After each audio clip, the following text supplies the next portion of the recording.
group of American pioneers traveling from the Midwest to California in wagons known as the Donner Reed Party encountered some difficulty. And it's not just, flat tire on the interstate difficulty. During the winter of 1846 and 1847, they encountered several difficulties that made them become stranded in the Sierra Nevada mountains.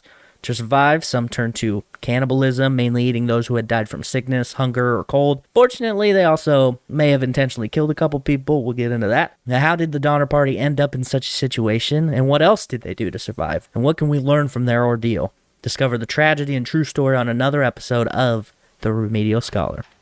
That's ancient history. I feel I was denied critical, need to know information. Belongs in a museum, bro.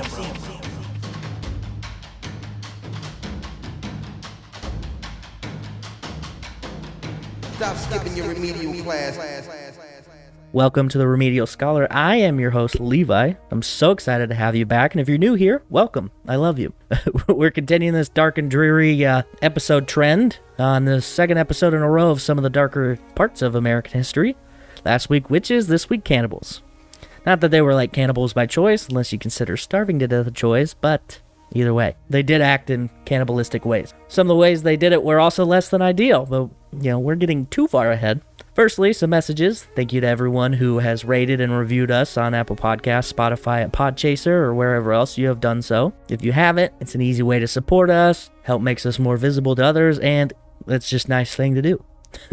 If you want to do something even easier, share us with your friends and family, anyone who might be interested or just loves to know a little more about something or learn something completely new. There's also merch in the description at the linktree/Remedial Scholar. If you Google that, you'll find all the links. There's stickers now. I have them personally. They're not on the merch store, so if you'd like them, you're gonna have to email me, remedialscholar@gmail.com, and we will figure that out. But yeah, they're black rectangle with white Remedial Scholar logo on it. Nothing too crazy, but gotta start somewhere. So, email me if you're interested, and also, email me to send in your suggestions, ideas, anything you want to talk about. You can just say hi. You can also do all of that on the Facebook page, interact with some other people who are into the show as much as you are, and that's it for announcements. If we were on the Oregon Trail, we would have died in the Rockies because we have left too late. Today's pretty straightforward, a little background, then, directly into the people in the journey west and where it all went wrong. So let's get into it. In October 1846, 87 people, including men, women, and children, so pretty much all the types of people that exist, entered the Sierra Nevada mountains, led by George Donner and James F. Reed. They faced bad luck and poor leadership, their biggest mistake taking the, not real traveled Hastings Cutoff, a supposed shortcut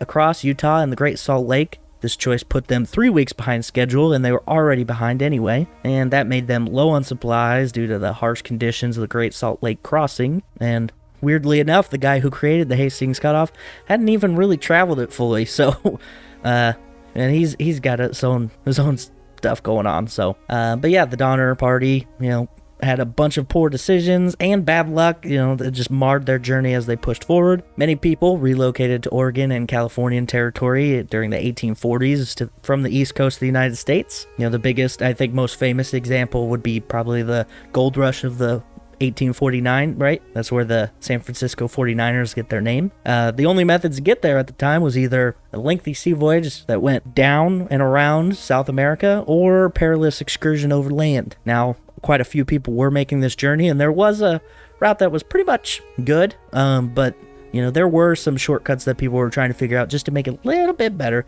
a little bit easier. Felt it was their destiny, their manifest destiny, if you will, to populate the region between the Atlantic and the Pacific Oceans. Others traveled to the west in search of an opportunity to make money. One of the members of the Donner Reed Party, Patrick Breen, for instance, believed that Catholics should dwell in California, and that's a very specific belief and dream to have. Now, manifest destiny was a widely held belief in the 19th century United States that it was, both destined and divinely ordained to expand across North American continent. The term itself was first coined by journalist John L. O'Sullivan in 1845. This belief was rooted in the idea that expansion of the United States across the continent was not only inevitable, but also a moral imperative. Proponents of Manifest Destiny believe that the United States had a mission to spread democracy and freedom, its way of life, from the Atlantic to the Pacific Ocean. This expansionist ideology justified the westward movement of settlers, the annexation of new territories, and, at times, military interventions. It fueled the acquisition of vast territories, including the annexation of Texas, the Oregon Trail migration, and the Mexican-American War, which led to the acquisition of territories like California and the American Southwest. While Manifest Destiny was a powerful force shaping American expansion, it was also controversial, obviously. Critics argued that it was a rationalization for the displacement and mistreatment of indigenous populations. What? The American government would never do that.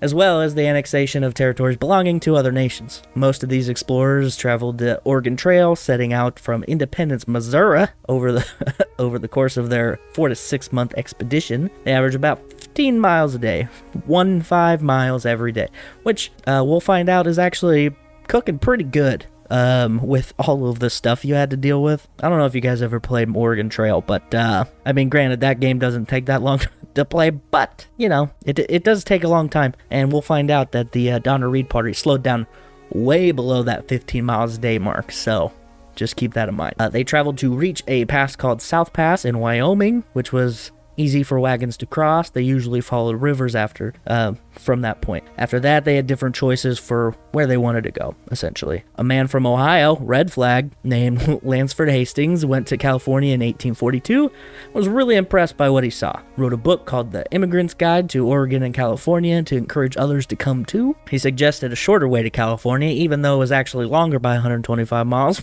but that's just semantics.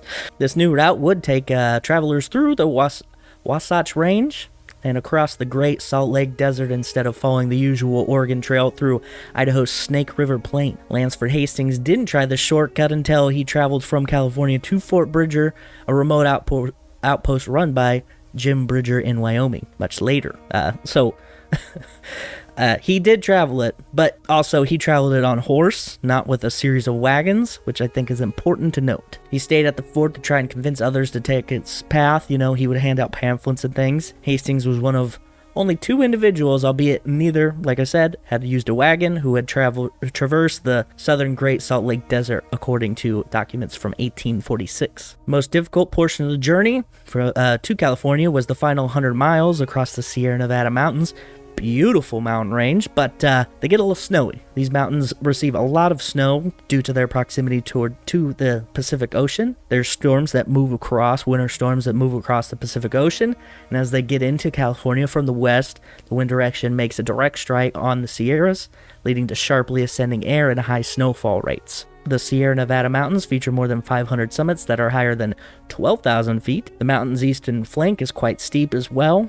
Timing was super important to avoid getting stuck in the mountains because of snow in September, as early as September, or mud from the spring rains when leaving Missouri for Oregon or California. You kind of had to keep this in mind. They also had to make sure that there was enough grass, that would be in the mountain areas for the horses and oxen to eat. So if they didn't, it's going to be bad. All right, so all of that's well and good, but let's discuss the people, the entrance of this story. In the early days of 1846, about 500 wagons set out from Independence, Missouri. Why do I keep pronouncing it that way? Well, that's because every time somebody says Missouri, there's a bunch of people who are like, it's Missouri. Like there's some sort of like Jesse James outlaw that needs to pronounce it so ridiculous. I don't know.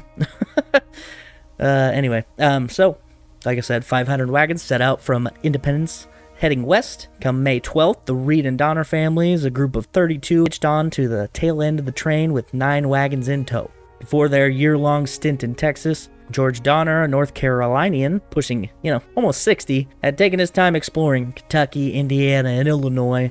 But ever since 1846, he had kind of been hanging around Springfield, Illinois, nurturing his dreams of venturing into the mythical realm of California for a shot at a better life and a life on the frontier. Traveling alongside him was his 44-year-old wife, Tamsin, and their trio of kids, Francis, Georgia, and Eliza, plus George's daughters from a previous marriage scandal, Aletha and Leanna. Aletha, that's an interesting name. Anyway, the entourage doesn't stop there, though. It included George's 62-year-old brother, Jacob, Jacob's 45-year-old wife, Elizabeth, and their 5 kids, along with stepsons William Hook and Solomon Hook. And then they also had their teamsters helping out. Hiram O. Miller, Samuel Shoemaker, Noah James, Charles Berger, John Denton, and Augustus Spitzer. Now, James F. Reed, the other half of the Donna Reed name, was about 45 when they left.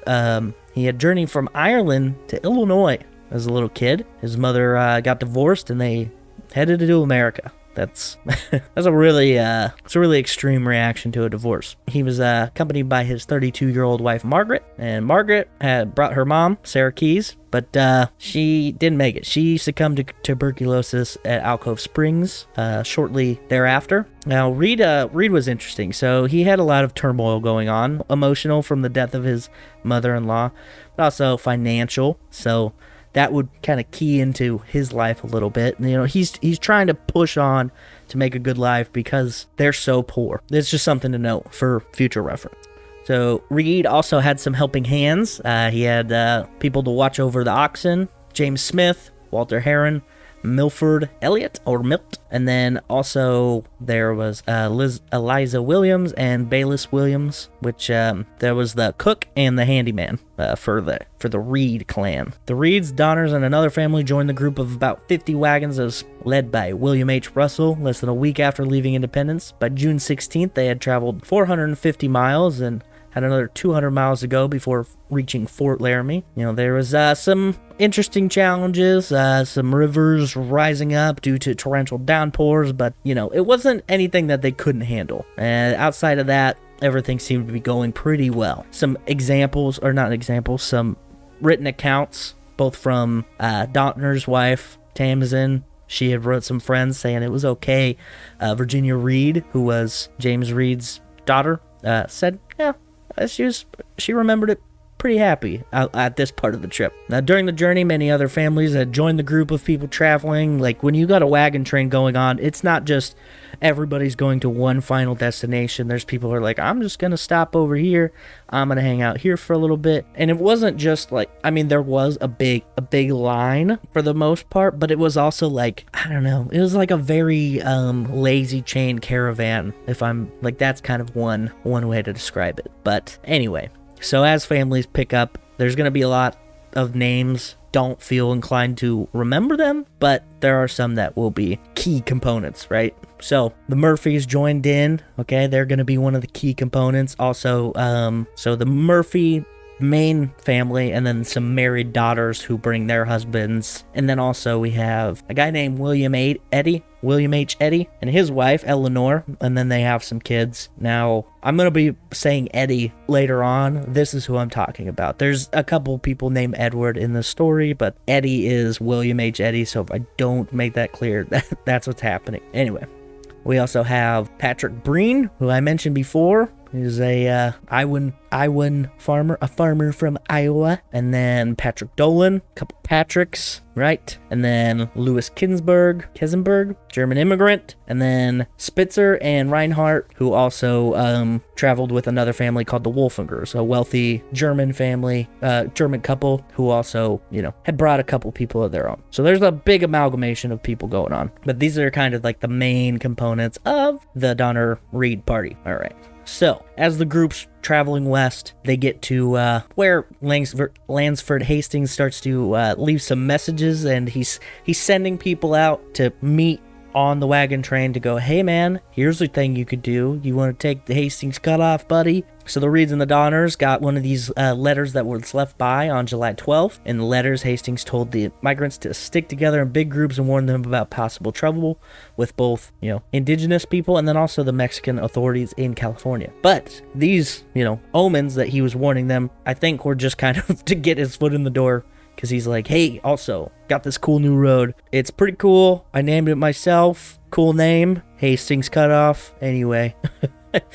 So he's like, if you want to take it, I'll be at Fort Bridger and I'll show you the shortcut. And I'll guide you through it, basically. But as the wagon continued westward, pretty much everybody else was like, no, I think we're going to just go to the determined and specific path that everybody else is taking. Like, why do we got to be fancy with it? So a lot of them just kind of stuck on this, right? But there was a there was a smaller group that was like, hey, we'll follow this route to Fort Bridger. We'll do this. Now, there was, like I said, a lot of Europeans in the thing, and some of the hardy American people didn't really like them. James Reed, one of them, he had military experience. He had, he's 40-something. That's pretty good, right? But he also was a little bit bossy, came off as snooty, pompous, and also Irish. So, not great, right?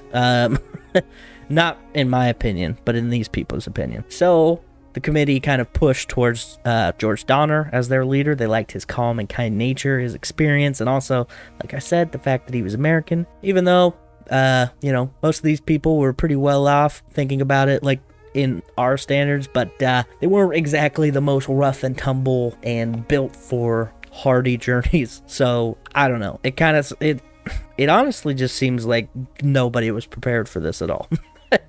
This is what we have going forward, right? Now, journalists had arrived at a place called Black Forks approximately a week ahead of the Donner Party. This guy had some concerns. He didn't think that they were going to be traveling very well, and also thought that how many women and children would make the trip difficult for them. Because of this, he took the initiative, left some messages for the party members as they approached, strongly advising against opting for Hastings' shortcut. And he was like, hey, listen, I don't think you should do this. I'll be at Black Forks. If you guys need help, come here. I'll talk to you about it, basically. So, the Donner Party arrived Black Forks on July 27th. They discovered that Lansford Hastings had already departed with 40 wagons belonging to the Harlan Young Company. In Hastings' absence, Jim Bridger, who happened to be at Black Forks at the time, assured the party that the shortcut was a relatively easy and secure route, devoid of challenging terrain or hostile encounters with Native Americans. Bridger, possibly motivated by the fact that the benefits to his trading station would be increased because of this, claimed that the shortcut would shave off a significant 350 miles from their journey. As we know, that's not true, but sounds cool. Although they would need a few days to travel the 30 to 40 mile dry lake bed. Bridger assured them that water sources would be readily available along the way. James Reed found this exciting news. He was really excited about it. He was a staunch supporter of the Hastings cutoff. Despite Edward warnings that people had found on the way, Reed was optimistic about it and thought that they should definitely be doing it. Now, the words that were given to people in way of like notes along the trail that they found, people really were like, okay, well, I don't know, this guy seems pretty passionate about the fact that we shouldn't go. And so there's a lot of turmoil going on. There's a lot of people like, I don't know, maybe we should, maybe we shouldn't. And the guy who left the letters originally, he thinks that Jim Bridger might have actually hid these things. He doesn't think that the full voice of what he was trying to say had been heard. So, yeah, that pretty much sets the stage for, this is really the turning point. I feel like I say that a lot in a couple episodes, but this really is. So this, sets the stage for what would be the most profound impact of the journey for these guys. Now, while they got to Fort Laramie, they did make it there. Not a big deal. Reed had encountered an old friend. This guy, Kleiman is his name, who had just come from California, shared valuable insights with Reed. He emphasized that wagons would be suitable for navigating the route, pointed out that inaccuracies in Hastings information. Kleiman strongly discouraged Reed from taking the Hastings cutoff, so now he's got a good old friend telling him not to do it, but we'll see. Alongside Donner and Reed for a portion of their journey, fellow pioneer Jesse Quinn Thornton went as far as calling the Hastings the Baron Munchausen of travelers in his 1848 book From Oregon to California. Thornton, capturing the sentiment of the group, portrayed Tamsin Donner as feeling gloomy, sad, disheartened about the prospect of deviating from the main trail as suggested by Hastings. She viewed Hastings as self-centered and as a self-centered adventurer more concerned with his own interests. So like I said, there's a lot of discontent going on in this decision-making process. After a 4-day rest period, the necessary wagon maintenance needed to be done. They got it done. Donner Reed party set out on July 31st, 1846, 11 days after the Harlan Young party had preceded them. During this phase, the McCutcheon family, composed of William, Amanda, and their daughter Harriet, along with a 16-year-old boy named Jean-Baptiste Trudeau from New Mexico, claiming familiarity with Native Americans and the terrain en route to California, joined the group. This was a welcome addition. Hey, we need help. you said you've been here before, you know how to deal with Native Americans, come on board. Donner enlisted a new driver, signaling shift in dynamics of the journey. Their posses, they made a significant decision to alter their course and venture south, opting to follow the challenging Hastings cutoff. As they went into this new territory, they quickly realized that the difficulties surpassed their expectations. Negotiating steep hills became a frequent challenge, prompting wagon drivers to lock their wheels to prevent slips. In stark contrast to the well-established Oregon Trail, the Hastings Cutoff proved to be a more formidable path to navigate. Lansford Hastings, in a somewhat, silly, weird thing that he was doing, he was leaving notes written, stapled, or they didn't staple them, he tacked these notes to trees along his path, which just kind of makes him seem like a weird Mad Hatter or something in my brain. The most intense scavenger hunt you can have. On August 6th, they stumbled upon a note from Hastings advising them to wait until he could guide them through an alternate route, distinct from the one taken by the Harlan Young group. In an attempt to locate Hastings, William Pike, Charles T. Stanton, and James F. Reed rode ahead, encountering valleys of extreme difficulty, more crazy cliffs, and had to move rocks to clear the way. They faced challenging terrain that risked damaging the wagons. Despite Hastings' promise to guide them through this tough stretch, he only accompanied them for part of the way, offering, general directions to follow, which I feel like is not great. I'm going to guide you guys through all of this, but basically what you're going to want to do, it's like when somebody's like, I'll help you with that, and then all they do is give you very vague advice that you probably could have figured out on your own. 4 days after the party set out, Stanton and Pike decided to take a break while Reed continued alone. Faced with a crucial decision, the group weighed their options, turned back and rejoined the established trail, followed the tracks of the Harlan Young party into the perilous, terrain of Weber Canyon, or forge their own path as suggested by Hastings. Reed once again advocating for taking Hastings' way. The new one, though, this time, despite a notable drawback, a significant drop in their daily travel distance, which was now only averaging about 1.5 miles per day, which, as mentioned at the beginning, averages about 15 miles a day. To accommodate the wagons, all able-bodied men had to undertake the laborious task of clearing vegetation, cutting down trees, moving rocks to cover path forward. It wasn't until August 20th that the Donner Party finally reached a mountaintop, which gave them a very, very beautiful view, panoramic view of the Great Salt Lake below in the valley. I've seen this view. It is very pretty. I mean, there is a city there now, but I can imagine. However, escaping the grasp of the formidable Wasatch Range proved to be an arduous task, taking nearly 2 additional weeks as the group navigated the challenging terrain, tensions within the party reaching boiling points. There's even, arguments would break out.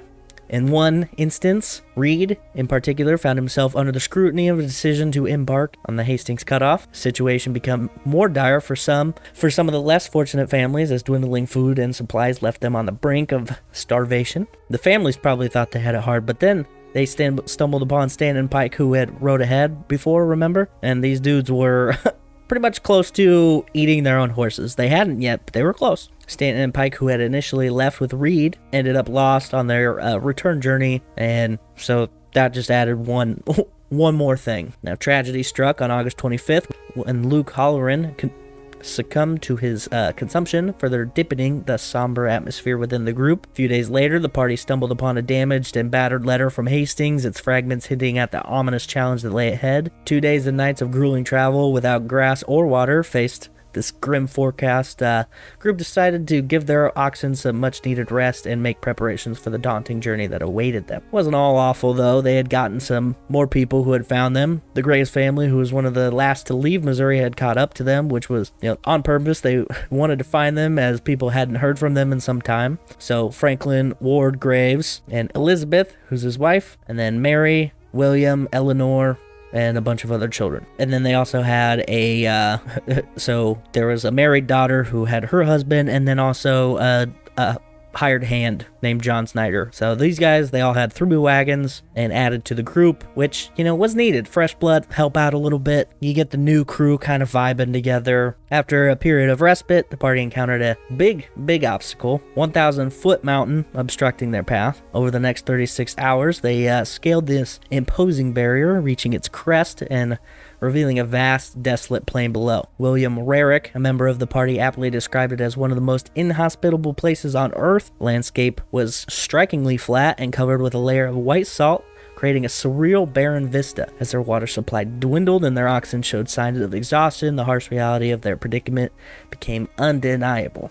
And having driven through the salt flats quite a few times myself, and it's just nonsense. Like, it is completely barren, boring, chalky white.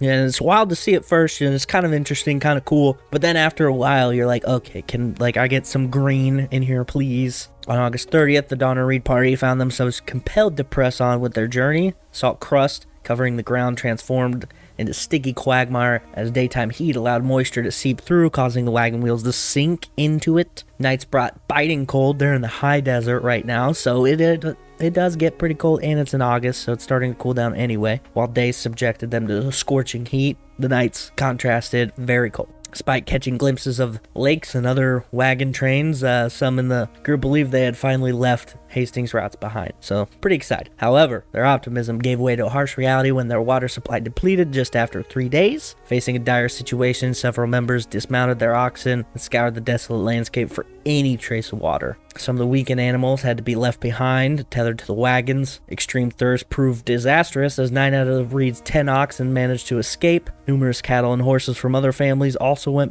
missing. Some wagons damaged beyond repair, but miraculously, nobody died. Journey across the 80-mile-long Great Salt Lake Desert turned into a grueling 6-day ordeal, doubling the promised 2 days over a distance of 40 miles. So not only was it longer than advertised, but it also took them longer than advertised because, well, it was. I like the idea of a guy, like, just eyeballing it. Like, it's about 40 miles. It turns out it's 80 of just desert. Upon reaching the spring on the other side of the desert, group's faith in the Hastings cutoff had dwindled to nothing. Days were spent searching for lost cattle, unearthing abandoned wagons buried in the sand, and transferring precious food and supplies to other wagons. In the face of adversity, Reed adopted a more demanding stance during the tough times. He urged each family to take inventory of their remaining food and belongings.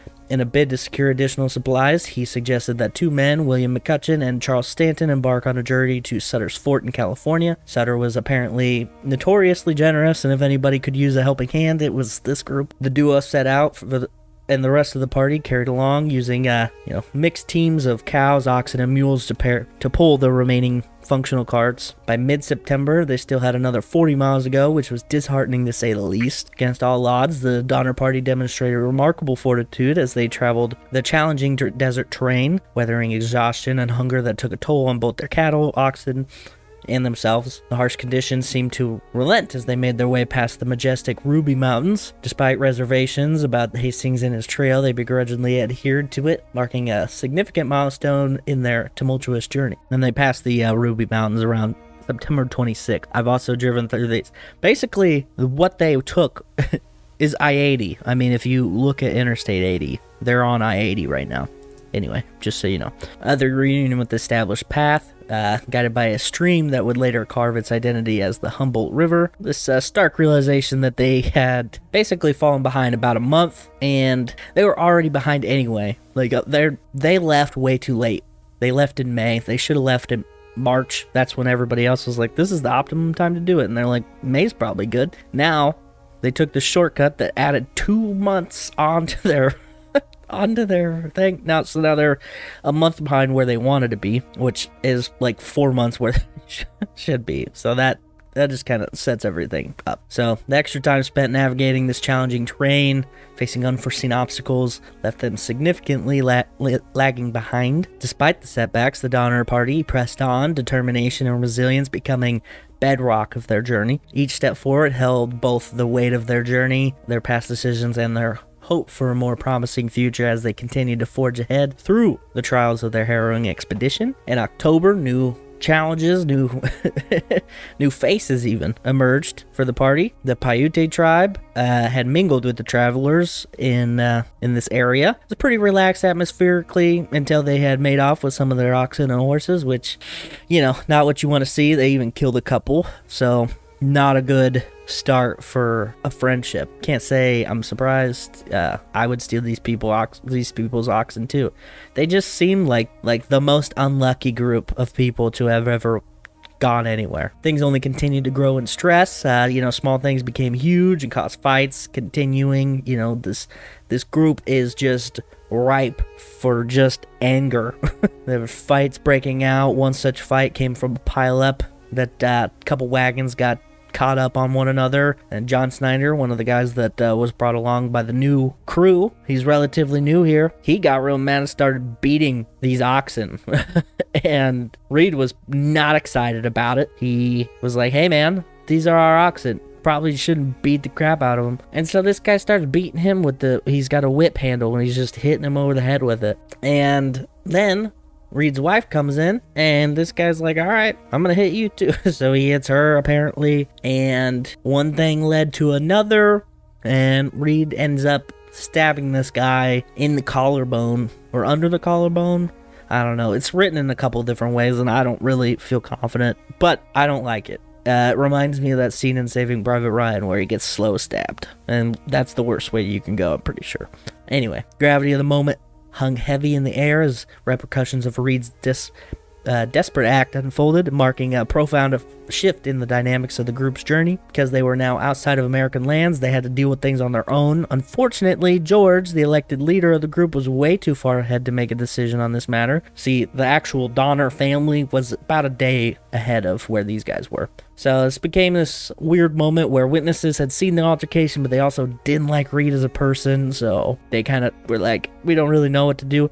Pretty similar to how they didn't know which trail they should follow. They were like, we should hang him, and then other people were like, maybe not, I don't know. So eventually they agreed to disagree, and he just got banished. And they were like, get out of here. They didn't even give him a gun or anything, but it was okay because his daughter Virginia, she apparently escaped and brought him a gun, but it doesn't really say how she just rode ahead, like, I'm taking this gun, don't anybody ask me where I'm going. Donner Party united once again after a bit, found themselves fractured by the relentless hardships that they had faced on the trail, and then the challenges mounted. Palpable sense of division permeated the group, eroding the bond of trust that once held them together. With the looming specter of survival becoming an individual struggle for each member, a collective spirit began to dissipate. Scarcity of food and persistent torment on the arduous journey only plagued the human members, but also, cast a shadow over the well-being of their animal companions. Nourishing these indispensable creatures became an increasingly arduous task, and the gradual deterioration of the animals added an additional layer of distress to an already fraught situation. To alleviate the burden on the weakened animals, a stark decision was made. They're like, hey guys, maybe we should not ride in the wagons. Maybe that'll help. So they all started walking. Seemed like a good idea. Didn't work out the best for some people because, they had some old people with them. One of the people that did not serve very well was a 7-year-old man who was basically kicked out of the wagon. He stayed in the wagon a little too long, and then somebody was like, get out, we made the agreement, we're gonna walk. So he starts walking, and then his feet get so mangled that they're swollen that they split open, which I'm not really sure how that works, but I hate it. Anyway, he was left behind, which I get. They didn't want to waste any time or food on this old bag of bones. And now, in the midst of these unfolding events, Reed managed to catch up with the Donner group that was a day ahead, accompanied by a man named Walter Heron, a steadfast member of his own team. In a testament to their determination, Reed and Heron pressed on, covering an impressive 25 to 40 miles each day, and they only shared one horse together. I don't know if they rode like one guy on the back, holding gently around the stomach of the other guy, or if one guy rode and the other guy skied or something. I'm assuming they both shared the horse, like they were riding tandem, right? Had to be. Anyway, so they're cruising, they're cooking, right? They catch up with the Donner Party and they're like, no, we're gonna keep going, because he's like, I'm gonna go to Fort Sutter, right? As the rest of the group eventually reunited with the Donners, the reality had become more apparent of their situation. More animals are disappearing. Native Americans had encountered the travelers and scared away all of their horses, all of the Graves family's horses, leaving only one wagon, and they had to leave it behind because they had no way to pull it. And as this just continued to be a problem, and the lack of food made their cows go crazy, and the cows ran away, which gave an excellent opportunity for the Native Americans to take their cattle. They take 18 in one night, and then the next day they take 21 more. So this is really not great, right? Over this journey, they had lost over 100 different types of livestock and oxen, and things were just getting really, really bleak, right? One man had to bury his wagon in the Humboldt Sink, the river Humboldt, as I mentioned before. He made this decision because they had to eat his livestock, which is not great. Things are getting bad, and they're not even getting to the worst part of it. Now, Reinhardt and Spitzer, I mentioned these guys earlier, they had helped this guy bury his wagon, but then they came back to the group alone without this guy. They had told a tale about the Paiutes who had encountered them, and they were trying to negotiate, but in that, they said that Wolfinger had died, which is, I don't know, kind of a fishy tale. They go and help this guy bear his wagon, and then they come back and they're like, I don't know, he died. That's crazy. I think the Native Americans killed him. Now they have more desert. They're not out of the desert yet. They still got pretty much the western half of Nevada to go. The open terrain stretched like a canvas, bearing witness to the untold stories of perseverance, loss etched into the very fabric of this expedition. The group, now burdened with the grief and the weight of uncertain future, continued to tread the unforgiving desert in pursuit of an elusive horizon. The Eddy family faced a dire situation when Native Americans ambushed and killed their oxen, forcing them to abandon their wagon with the depleted supplies. They soon found out that the others were not willing to share provisions with their children, so the Eddies found themselves compelled to carry what they could, basically, to help their kids. Which sucks. Margaret Reed and her family had a similar thing, having lost their wagon. The desert just kept taking wagons. So this is a hungry desert, I guess. And things looked bleak until they happened upon the Truckee River, which now kind of breathed green life into their brown desert life experience. And it's tough because as they're going, they know they need to go further and faster because it's October. Things are getting dicey. They're getting to the Sierra Nevadas now, but they do know that snow will be falling soon. So the survival was imperative. It dictated that they move constantly. And Stanton, one of the guys who had ventured out a month prior in search of assistance from California, finally joined. He came back, and his return was good news. He brought news and also brought some guides, which is good. These guides, Native American in nature, employed by John Sutter from Sutter's Fort, and they had mules, which had food and different vital supplies. So big day for them. Big time. These two Native Americans were Miwok men, they changed their names to Louis and Salvador after they converted to Catholicism, which isn't important, but I felt like I should share that. Now, the Eddy and Reed families, they kind of felt a little bit better. They're like, okay, things are getting better. That's good. So they enter the Sierra Nevada mountains. Also, Stanton had brought news that Reed and Herron had successfully made it to Sutter's Fort, although said that it looked pretty rough when they got there. Not surprised. I mean, granted, they were riding a horse. They were riding a house, and they, it's still a long time. Like, it doesn't matter how quick. Even horseback, it's still a ridiculous journey. I don't know.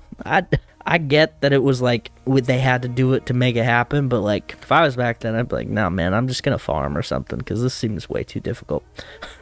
And this whole team, this whole group, I can't imagine how crazy they must feel right now because they've already faced like the hardships that so many other people have already faced to this point. Like, it's crazy. They dealt with a lot, but now they have a big decision to make: push forward and exhaust their livestock, or give the livestock a rest, hunker down for the winter, hunker down for a little bit before going into the Sierra Nevada mountains. I don't know what I would do. I think I would just be like, all right, dude, we gotta go. Like, if we're gonna go, we gotta go right now, And they had been assured that the pass would remain free of snow until the middle of November, but October 20th is where they're at right now, which meant, hey man, we gotta go. Like I said, they decided to proceed methodically, allowing one family at a time to navigate the challenging terrain. The Breens took the lead, followed by the Kesebergs, Stanton escorting the Reeds and the Graves, and finally the Murphys at the very back. Bad luck gets worse from here after an accidental gunshot hits William Pike and he dies. A short while later, an axle on a wagon snaps, and then George Donner's trying to fix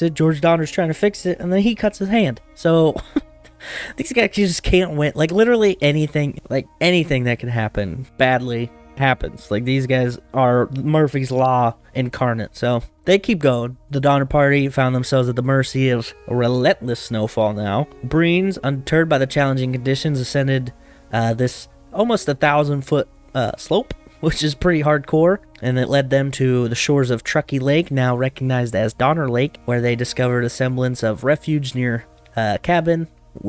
several cabins, which was put up by the Stevens Townsend Murphy Party 2 years prior. Now, cabins in the 1840s, not really that great. Also put into the fact that nobody's been updating them through the weather. They are pretty mangled, but it's better than nothing. The Breens, Graves, Murphys, Kesbergs, Eddies, and Reeds all camped together at Truckee Lake, and the Donners made camp about 5 miles away. Everybody started working, trying to make the cabins a little more suitable, trying to repair them and prepare them for the winter. Snow continues to fall and further entrench their decision to remain camped throughout the winter. Families now committed to this in Truckee Lake.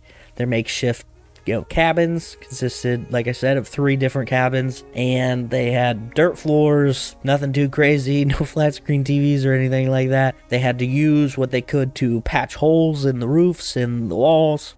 The Breens, Eddies, and Murphys shared one cabin. The Reeds, Graves, and Keseberg occupied their own individual cabins. Keseberg's the main Keseberg used his efforts to construct a lean-to on the side of the Breen cabin to accommodate his family. Basically, just a tent add-on. They expanded it. They knocked down the wall. Had an open floor concept.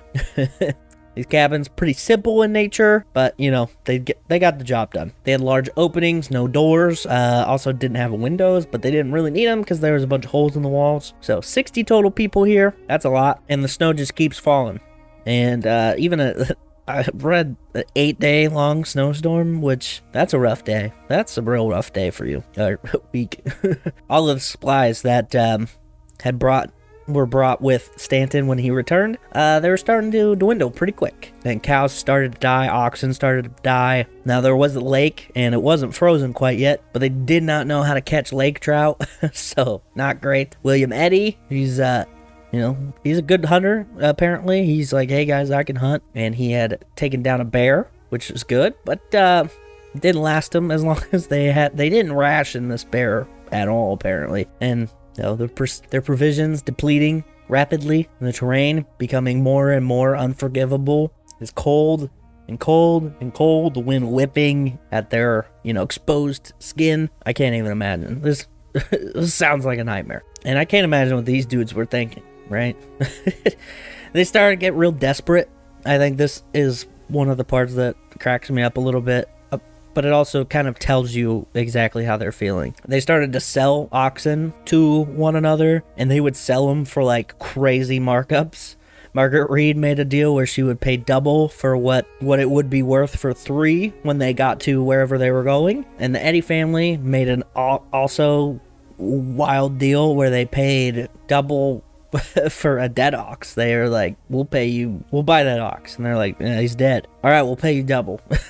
Like, it's just, the desperation is so clear. And it also continued outside of the terrible haggling. They had decided that they were going to start making adventures to try and get through the massive snowbanks. There's like 15 feet snowbanks, or maybe 12. I don't know. 15 feet seems like a lot, but they're like, yeah, we got it, dude. Also, on November 20th, Patrick Breen begins writing a journal, which is pretty cool because this is like the account of this. It was written at the time from somebody who was there instead of like a retroactive accounts. So that's kind of neat. The enduring life at Truckee Lake posed an immense and relentless challenge as unyielding heavy snowfall continued to imprison the residents within their cramped, little shelters, their little makeshift shelters. Now they had to deal with, their depleting food. They had to get crafty, had to get really resourceful. They would cook strips of ox hide and basically boil it into a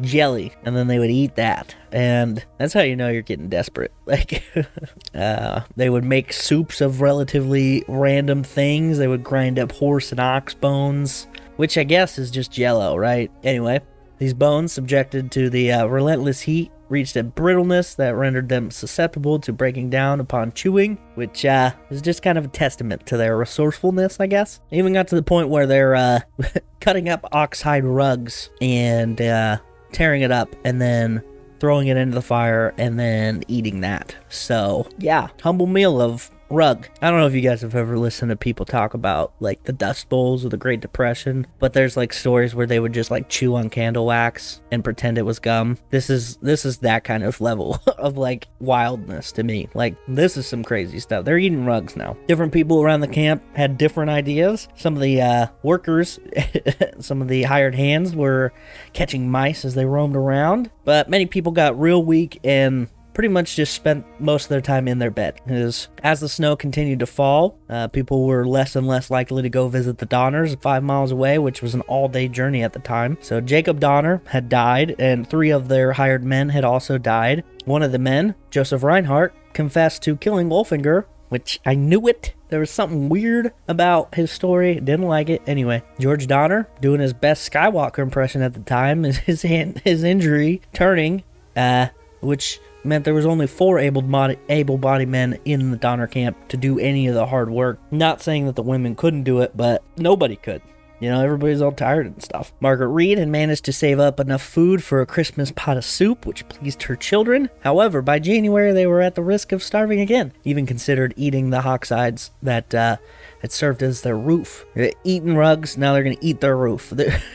Jesus. People got more and more desperate. Margaret Reed, Virginia Reed, Mill Elliott, Eliza Williams all decided to leave to find food. They were like, we'll bear the weather and we'd rather find food than watch the kids die of malnutrition, And they traveled for 4 days through the snow before having to turn back. They moved in with the Breens because their hut was no longer livable, and also mainly because they had eaten the roof. And I'm not even lying. Like, they had the oxhide roof and they had eaten that, and basically because of that, their cabin was screwed now. Situation continued to deteriorate. August Spitzer and Bayless Williams, the driver for the Reeds, died more from hunger than starvation. August Spitzer and Bayless Williams both died from starvation. So things are getting real crazy, real desperate. Franklin Graves decides, hey, we're gonna make some snowshoes. We're gonna try to get out of here. Now, this coming up section is called. They refer to it as the snowshoe party. Big thing to think about is a lot of these are like basically teenagers. So there's a lot of really young people in this situation, which, it's already challenging, but then also you got to think that younger people in this time, these people specifically, didn't really have the know-how and the survival skills. Well, heck, the adults even in this party didn't know how to do it, so just keep that in mind. On December 16th, a group of 17 men, women, and children attempted to cross the mountain pass on foot. They took enough food for 6 days, a rifle, blanket for each, hatchet, a few handguns. This, like I said, snowshoe party later became known as the Forlorn Hope, as coined by historian Charles McGlashan. Charles Berger and William Murphy, both 10 years old, were on this. They turned back early. Lemuel Murphy, who was 12 and didn't have snowshoes, received a pair from a pack saddle on the first evening, and he went back as well. The scent was tough, and the snowshoes, while uncomfortable, worked,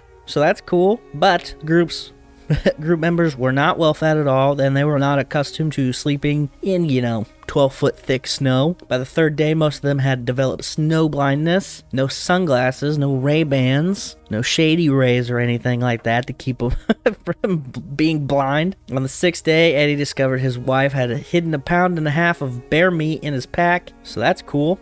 They set out again on December 21st in the morning, leaving Stanton behind, who had been missing for a few days and promised to catch up. But his bones were found later. The next year they found him. So anyway, I don't know what happened to him specifically. I don't think, well, nobody was there, so they don't know. But anyway, group became disoriented and desperate. Patrick Dolan suggested that someone offer their life to feed the others if they went out without food for more than 2 days, or without food for 2 more days. Some proposed a duel, and then there was an attempt to conduct a lottery to select a member for sacrifice. Things are getting real desperate. Eddie suggested they continue until someone simply fell, but they had to stop due to a snowstorm. Antonio, the animal handler, was the first to die, followed by Frank Dolan, who became delirious, stripped off all his clothing, and then ran into the woods, and returning a few hours later to pass away. Now, this act, specifically, is something that reminds me of the Dyatlov Pass incident, which I will cover at some point fully, but, for those of you who don't know, some hikers got lost in a Russian mountain. Mysterious circumstances, they all died. Inexplicable things. But, I don't know, the madness of extreme cold is always something that I consider with that story. And this guy is a perfect example. Just stripping all his clothes off, running into the wilderness, bare naked, and then coming back and then just dying. Anyway. Back to our story. Some of the group resorted to eating flesh from Dolan's body, likely because Murphy was close to death. The mule's sister had tried to give him some, but he passed away shortly after. And then Lewis, Eddie, and Salvador objected to eating. And Lewis and Salvador are the Native American guides that came from Sutton's fort. And then Eddie is William Eddy. The next morning, they dissected the body of Antonio, Dolan, Graves, and Murphy to remove drying them out so they don't, deteriorate, basically, in the days ahead. Don't want to waste any of your buddies. After taking a 3-day break, the group resumed their search for a path. Eddie, succumbing to his hunger, resorted to consuming human flesh. Finally, was like, alright, I get it. But it didn't satisfy his cravings for long. That's right. He turned into a cannibalistic monster and started eating everybody. No. But they had discussed the idea of killing Lewis and Salvador for food while dismantling their snowshoes to eat the oxhide webbing. Lewis and Salvador, heeding Eddie's threats, silently left the group during the night. Another man passed away, leaving only 7 people in the group. When Eddie and Mary Greaves returned from their hunting trip with deer meat, they discovered that this guy had already been dismembered for use of food, which is pretty sad because they're like, we got deer, and then they come back and that guy's stripped for parts. After 25 more days since leaving the Truckee Lake, they found Salvador and Lewis, who had not eaten for 9 days and were likely close to death. To carry out his planned actions, William Foster shot both men. Their bodies were subsequently butchered and their flesh was dried for consumption. Strangely, Foster was not heavily criticized for these murders, likely because, well, not only were they all starving, but, they're white settlers. They didn't really care about Native Americans too much. Anyway, a few days later, the party stumbled upon a Native American camp that was in such poor condition that its residents initially fled. Native Americans offered them acorns, grass, pine nuts as food. Eddie, with the help of tribal members, eventually made his way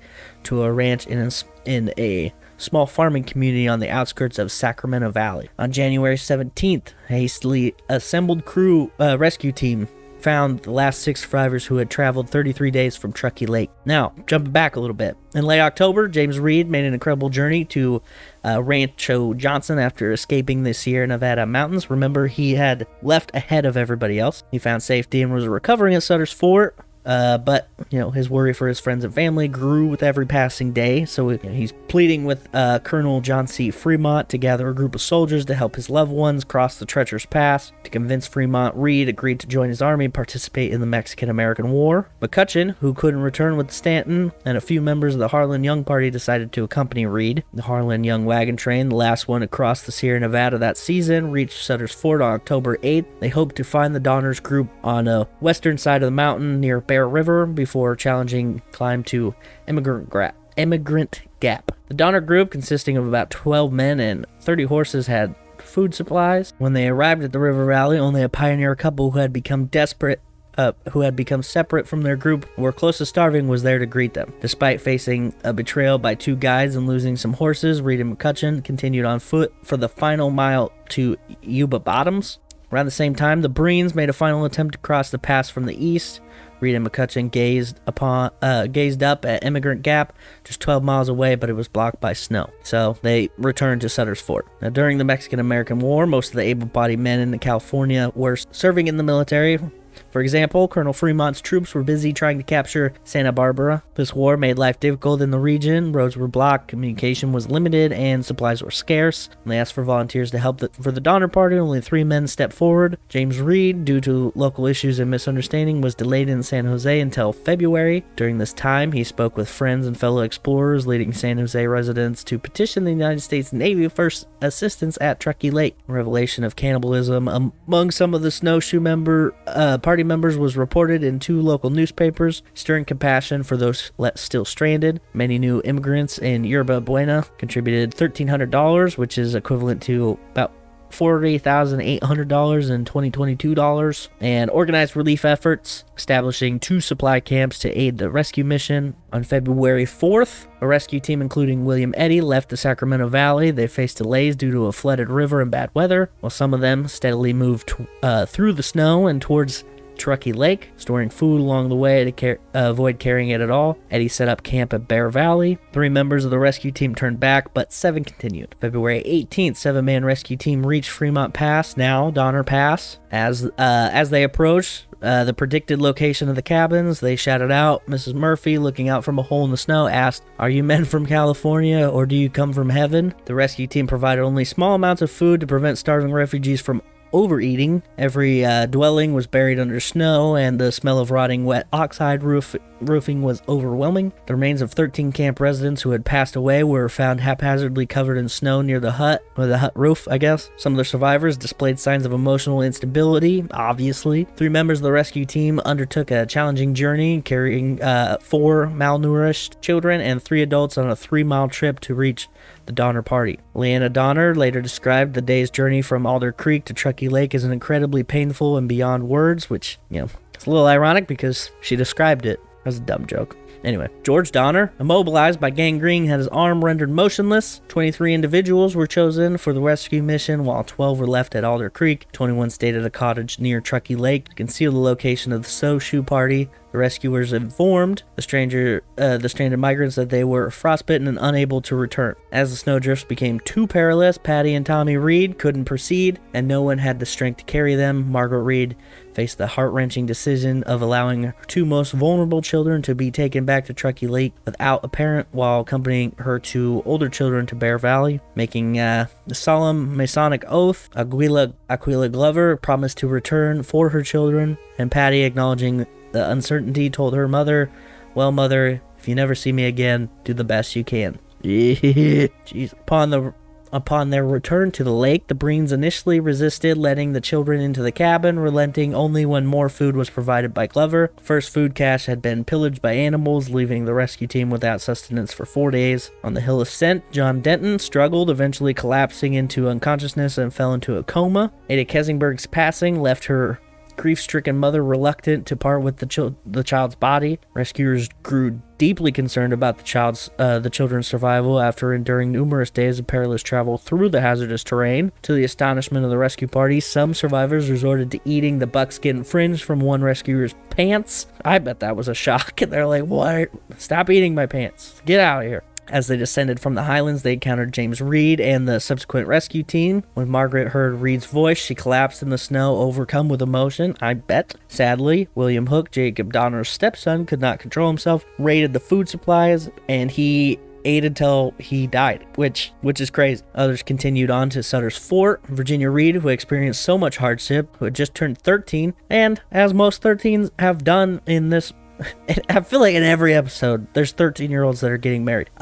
She's literally recovering from starvation, and a guy proposed to her. Like, I can't imagine what the situation was. Like, hey, so you were in those mountains, huh? Crazy, you guys were eating rugs and people. Yeah, I was just looking for a wife that could do, like, be strong in the face of adversity. What? Oh man, why Why are people so weird? All right, so anyway, out of the 87 people who entered the Wasatch Mountains and the Sierra Nevada mountains, only 48 made it out alive. Only the Reed and Breen families remained intact completely. Jacob Donner, George Donner, Franklin Graves left orphan children behind. With most of the Murphy family gone, William Eddy was on his own. Only 3 mules survived the ordeal. The rest perished. Most of the belongings by the Donner Party had left behind. A letter dated May 16, 1847, Virginia Reed wrote to her cousin Mary Keyes, expressing gratitude for their survival, emphasizing the hardships they endured. She urged others to avoid risky shortcuts, I bet, and travel as quickly as possible. Despite the challenges, she didn't want her message to depress anyone and ended with hope for a better future. After the harrowing ordeal, many of the widowed women quickly found new husbands because there were few available brides in California. 2 of the Donner children went to live with the Reeds when they moved to San Jose. James Reed prospered during the California gold rush and did very well. Breens traveled to San Juan Bautista and ran an inn, while the Murphy survivors made their way to Marysville, California. They became the anonymous subject of John Ross Brown's 1862 Harper's Magazine story, where he expressed extreme discomfort upon discovering he was living with supposed cannibal. Many survivors faced similar reactions. The children of George and Tamsin Donner were taken in by an elderly couple near Sutter's Fort. The youngest Donner child, Eliza, was only 3 years old during the winter of 1846 and 1847. In 1911, she wrote a book based on her sister's written accounts and stories of the Donner Party. The last surviving member of the Donner Party was Isabella, the youngest daughter of the Breens, who was 1 year old during the winter, which is crazy that she survived that in general. And she passed away on March 25th, 1935. So 90 years old. That's pretty crazy. She died in San Francisco. Levi Bostick. What a great name, Levi. The father-in-law of Mary Graves' sister, Sarah, offered some sage advice to Mary Graves in 1847. Stay at home. You were in a decent place where if you get sick, you won't starve to death. The lives of the Graves children took different paths. Mary Graves married at a young age, but her first husband was killed. She demonstrated remarkable compassion by preparing meals for his killer while he was incarcerated, ensuring the condemned man didn't go hungry before his execution. Mary took herself very seriously, and her grandson remembered her saying, "I wish I could weep, but I cannot. I might be able to cry again if I could only forget the tragedy." That's crazy. Like she's like, I don't want anybody to ever go hungry again.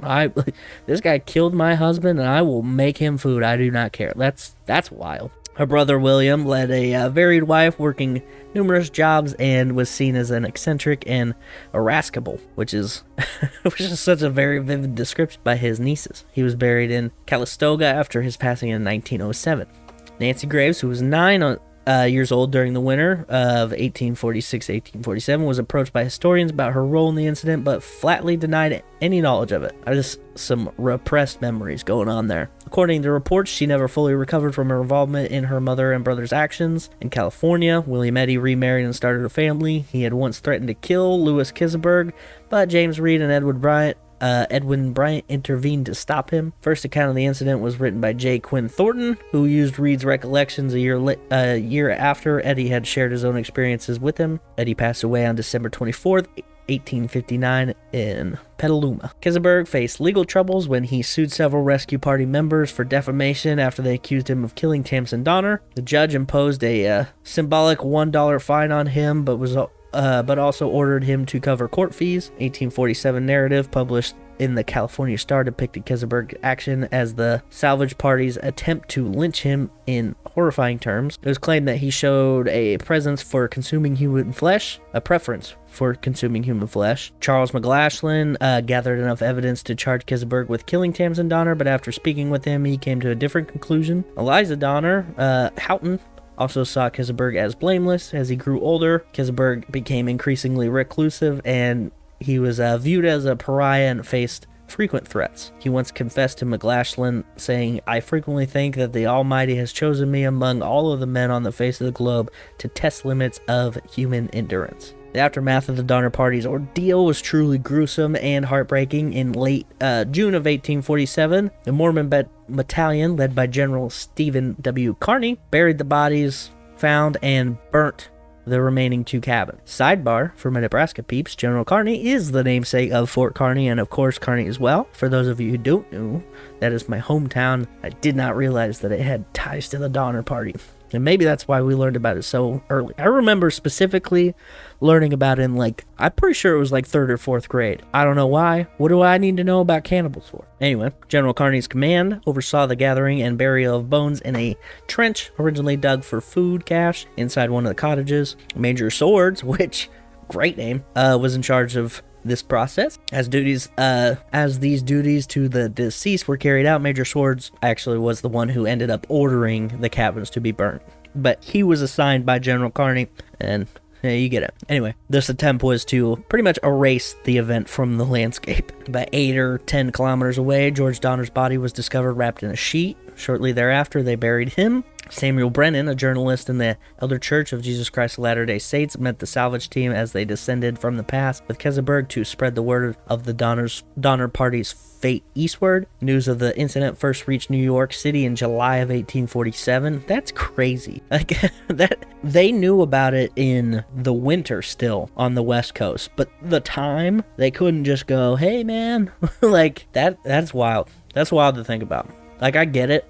Like, obviously, you just listen to me talk about the hardships of traveling west. It's not like it's easier to go back the other way. Anyway, the prevailing enthusiasm for westward migration took a hit with some of this, but it didn't really kill it completely. But while some media sensationalized the situation, others published brief paragraphs about the catastrophe. In certain reports, the members of the Donner Party were portrayed as heroes, and California is depicted as a paradise worthy of great sacrifice. It's all about how you spin it, baby. The decline in number of people moving west in the following years was likely due more to concerns about the impending Mexican-American War than the cautionary tale of the Donner Party. Approximately 1,500 people are said to have arrived in California in 1846. This number dropped to about 450 the next year, and 400 the year after. However, the year after that, California Gold Rush, baby, 1849, about 25,000 families moved west. That's a lot. Most of them took the Carson River route, but a small group of 49ers followed the path of the Donner Party and left accounts of this. I'm not going to read them, but